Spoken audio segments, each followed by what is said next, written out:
जब हम पैदा होते हैं तो हमारे पास एक डिफेंस सिस्टम है हमारे पास, क्योंकि हम हमेशा एक्सपोज्ड हैं बहुत सारे बैक्टीरिया से। इस समय हमारे पास करोड़ों नहीं अरबों बैक्टीरिया हैं। बेसिकली अर्थ पर सबसे पहले बैक्टीरिया ही आया था। हम तो एक बैक्टीरियल वर्ल्ड में रहते हैं अपनी जगह बनाकर। हम एक ऐसे किराएदार हैं जहां पर एक भीड़ है, उसमें हम रहते हैं। और सही बात तो यह है कि हमारी स्किन के ऊपर 10 ट्रिलियन गुड बैक्टीरिया हैं जो रहने चाहिए। अब हम पहले इम्यूनिटी को समझ लेते हैं।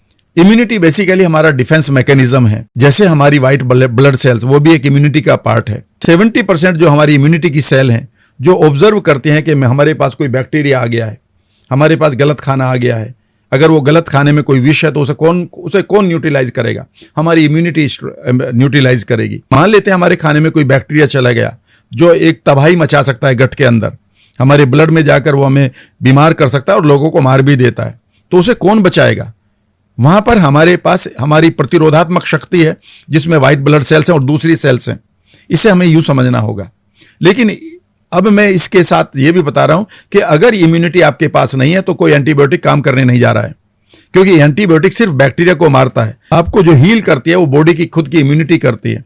कई बार आपको ठोकर लगी है बचपन में, कई बार आपको हाथ कटा है, उंगली कटी है, अपने आप भर जाती है ना। याद रखिएगा ये इम्यूनिटी ही तो है। कई बार आप यूं समझिए कि कौन सी कितनी बैक्टीरिया को आप लिए घूम रहे हैं आपको नहीं मालूम है, लेकिन इम्यूनिटी उन्हें मारती जा रही है। आप ये सोच रहे हैं कि आपने बढ़िया खाना खाया उसकी वजह से आप पूरी तरह से हेल्दी है। नहीं,